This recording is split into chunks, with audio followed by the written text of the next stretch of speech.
para a gente ver um pouquinho, né, rever um pouquinho sobre a aula passada, nós começamos a falar sobre as técnicas edáficas, né, as práticas edáficas. O principal objetivo é melhorar as características físicas, químicas e biológicas do solo e, com isso, ele proporcionar um melhor desenvolvimento vegetal e etc.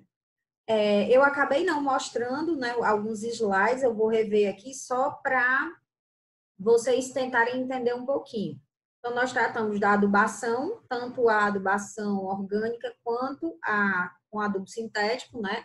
E falamos da adubação verde.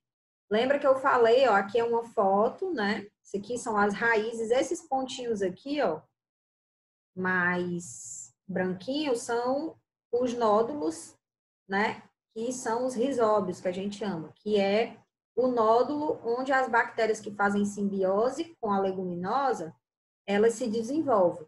Então, é um bacteroide, na verdade, o nome dessa estrutura aqui. E o que que acontece, né?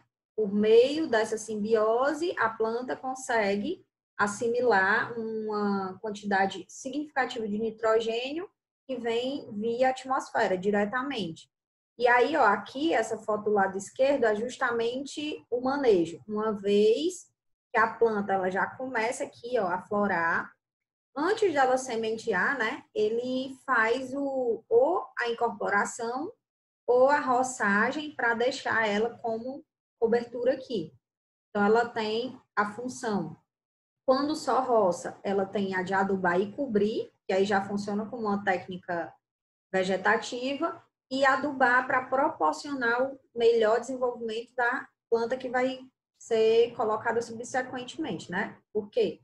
Quanto melhor o solo, quanto mais adubado, com mais matéria orgânica, ele vai proporcionar um melhor crescimento.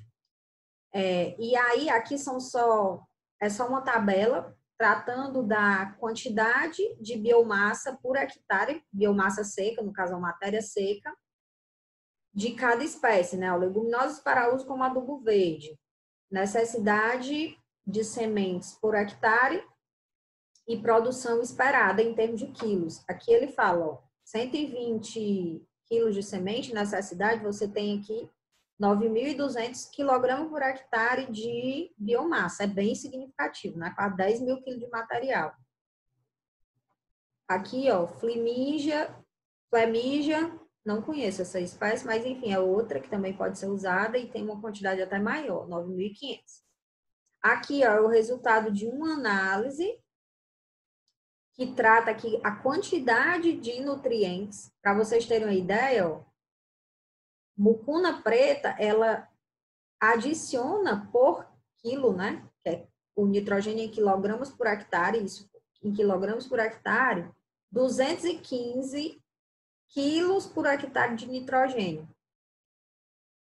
Isso aqui é a Crotalária juncia, que é outra leguminosa, 234. A soja, que também é uma leguminosa, né?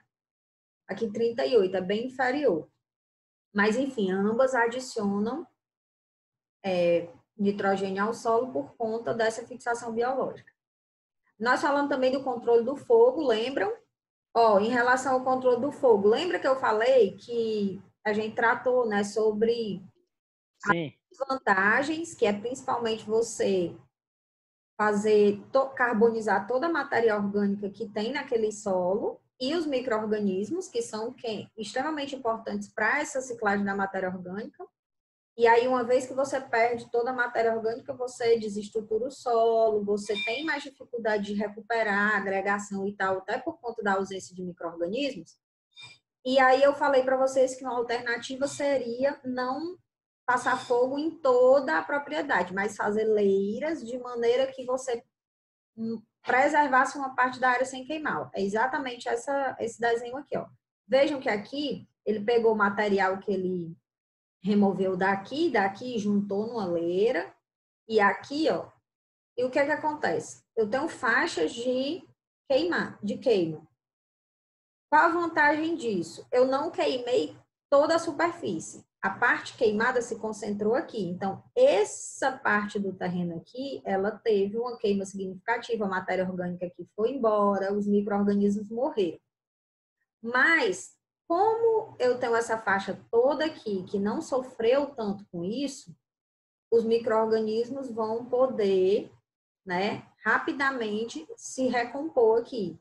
E aí eu vou ter um prejuízo final muito menor do que se eu tocasse fogo nessa área toda. Essa parte aqui do fogo seria uma vantagem do ponto de vista da mão de obra, que ia reduzir, porque ele faria leiras aqui, ia, de certa forma, ele não ia ter que tirar esse material da área. Mas existiria do ponto de vista da Essa área qualidade do seria, solo. Pode falar. essa área seria equivalente ao que de hectare, assim, pra gente ter uma noção? Tu tá falando de área queimada ou tu tá falando dessa área específica? É, dessa área específica. Não, essa área aqui não sei. Foi só um recorte que eu encontrei para poder representar para vocês o que eu estava falando na aula passada sobre como seria essa queima em faixas, né? Que eu falei, o ideal é não queimar, mas se tiver que queimar por conta da inviabilidade, da dificuldade de tirar todo o material, para reduzir uma parte do trabalho, que é um dos motivadores para que a queimada aconteça, uma estratégia menos ruim seria fazer essas faixas aqui, que aí você não queima a área todinha. Aqui você vai queimar no máximo 25% da área. E aí, no ano seguinte, se fosse queimar novamente, você transferia essa para cá, por exemplo, e aí você já possibilitaria a recuperação dessa área aqui, tá entendendo? Então, é só uma estratégia de manejo edáfico, ok? Aqui eu falo sobre adubação orgânica, né, que era adicionar material, geralmente de origem animal ou misto, composto orgânico, como gimio, o próprio esterco curtido e tal, é extremamente importante porque melhora a química e a fertilidade, porque ela adiciona nutrientes, tanto macro quanto micro, melhora a CTC, que é a retenção desses nutrientes no solo, e melhora a qualidade física, né? Tanto a agregação quanto a estabilidade, que aí melhora o armazenamento de água e melhora todo o solo. Consequentemente, eu vou ter ganhos na infiltração e etc. Então, é uma técnica, uma prática conservacionista do solo importante e edáfica por quê? Porque ela o objetivo principal é melhorar as características do solo. A adubação mineral, ela vai ter um papel principalmente na qualidade química, porque ela adiciona nutrientes, né? Ela não na CTC de maneira significativa, não. O que ela pode ajudar é na agregação do solo, porque um dos meios, né, dentro do processo de agregação, você tem os cátions também fazendo esse papel de ligar as partículas do solo, de flocular. Então, adubos que têm muitos cátions, eles ajudam nessa floculação, mas digamos que é irrisório. Então, o principal benefício seria na qualidade química, né? Aqui tem a calagem também como uma estratégia, uma prática edáfica, a calagem, né? Inclusive, a calagem ela pode ser usada na agricultura orgânica. Ela é um meio de você melhorar, eliminar ou reduzir muito as quantidades de alumínio disponíveis. O alumínio é um elemento tóxico e, além de adicionar o cálcio e o magnésio, dependendo do calcário, claro, você tem como principal benefício, digamos assim,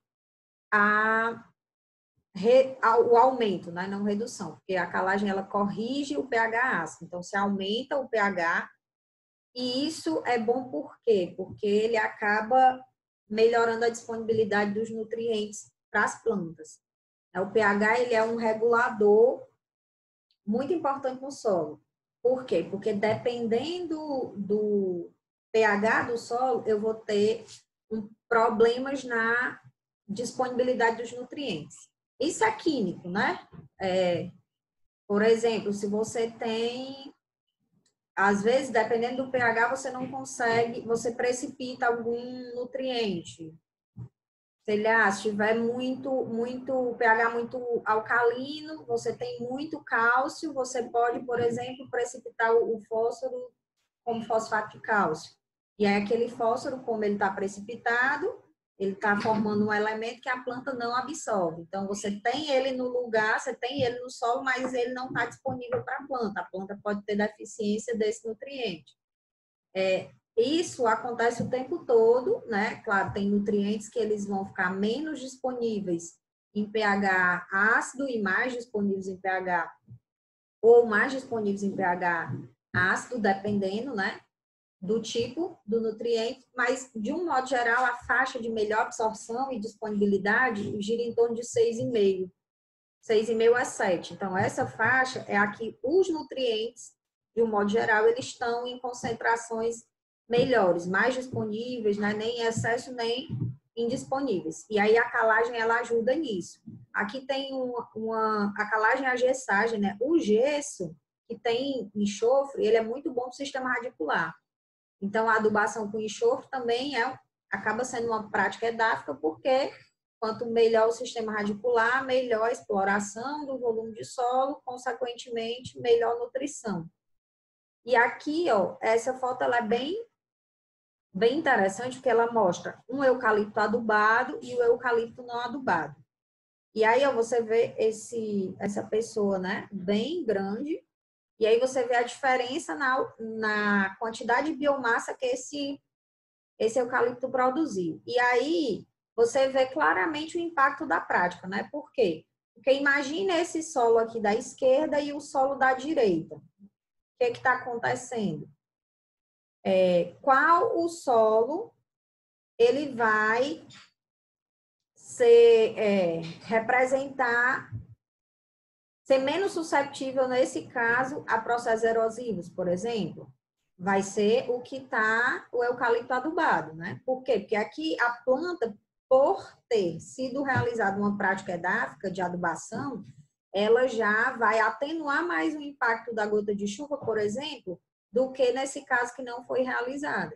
Né? Aqui o solo está muito mais exposto, está muito mais frágil, você vê que tem bem mais ervas daninhas, a cobertura é muito maior, então indiretamente ele já traz uma melhoria para o solo em comparação a um que não foi adubado, né?